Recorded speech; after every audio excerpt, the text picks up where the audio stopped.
Los movimientos de unificación nacional. El nacionalismo fue una de las ideologías que inspiraron las revoluciones liberales. La expansión napoleónica aumentó los sentimientos de pertenencia a una nación entre la población europea. En la segunda mitad del siglo XIX, los movimientos nacionalistas tomaron un segundo aire y afectaron no solo a los países europeos, sino a otros lugares como Japón y las repúblicas hispanoamericanas. El nacimiento del nacionalismo.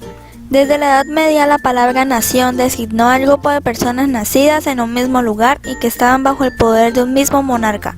Por tanto, una nación reunía personas de distintos pueblos y culturas.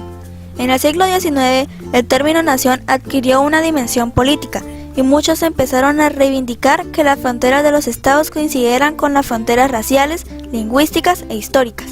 Desde sus orígenes, tuvo dos concepciones distintas del nacionalismo: los románticos alemanes, que defendían la concepción cultural de la nación, los cuales decían que la nación es un ser vivo creado en el transcurso de los tiempos, con una cultura, una lengua y una historia comunes, que tiene el derecho de organizarse como un estado soberano. Y los teóricos franceses, que planteaban una concepción política de la nación. Estos decían que la nación se forma por la decisión voluntaria de un conjunto de personas. Lo que caracteriza a los ciudadanos de una nación es compartir unas mismas leyes, derechos y deberes, no una cultura.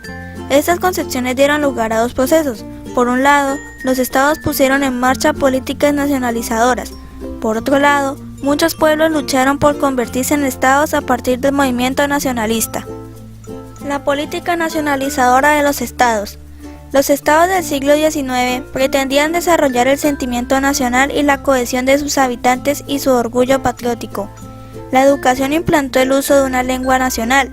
Se desarrollaron tradiciones, banderas e himnos que se convirtieron en símbolos del país. Ese patriotismo exacerbado iba acompañado del odio a otros países, a los que se comenzó a ver como una amenaza para la paz y el bienestar. Los movimientos nacionalistas. Los movimientos nacionalistas podían ser disgregadores o unificadores. Los movimientos disgregadores dieron lugar a procesos de separación de unidades políticas existentes. Por ejemplo, Bélgica se separó de los Países Bajos en 1830 y se convirtió en un estado independiente. Lo mismo ocurrió con los imperios austrohúngaro y turco, que estaban formados por poblaciones diversas. En el siglo XIX, estos grupos crearon movimientos que reivindicaban la independencia.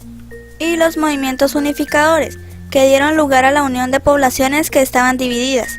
Se caracterizaron por ser en su mayoría movimientos populares que defendían el establecimiento de repúblicas y los derechos democráticos.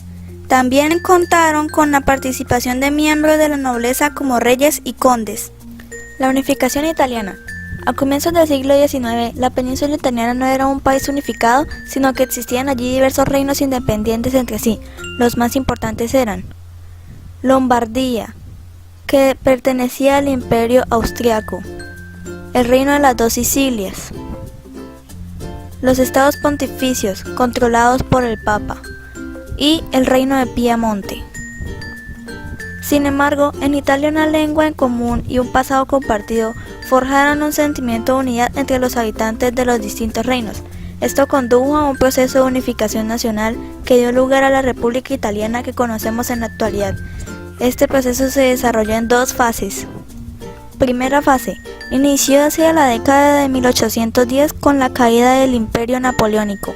Desde este momento, jóvenes estudiantes e intelectuales empezaron a formar sociedades secretas como la de los Carbonari, con el objetivo de unir políticamente la península itálica. Uno de los miembros de los Carbonari, llamado Giuseppe Mazzini, creó en 1831 el Movimiento de la Joven Italia, que se oponía a la expansión de Austria y que integraba los ideales liberales y burgueses. Mazzini proclamó la necesidad de una mayor participación popular con el fin de crear una república unitaria.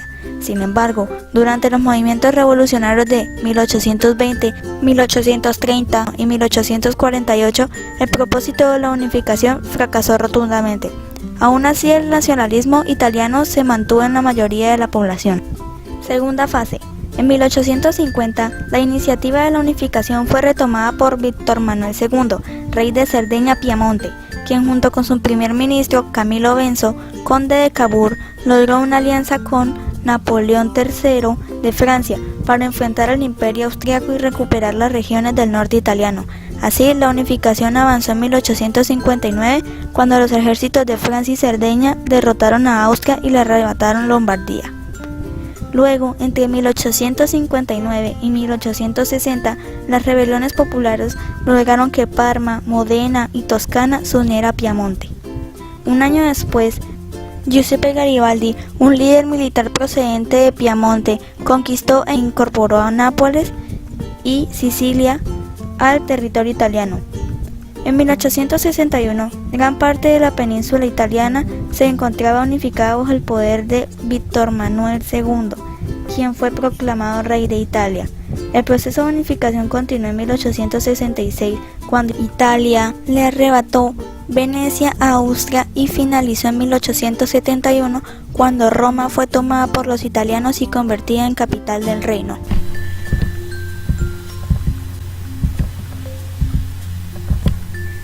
Bueno, aquí tenemos este pequeño taller que voy a dejar pausado en la pantalla y lo resuelven cada uno en su casa, y tiene que ver con el tema del nacionalismo.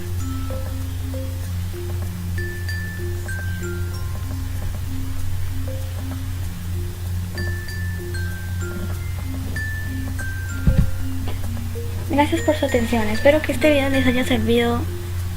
Bye.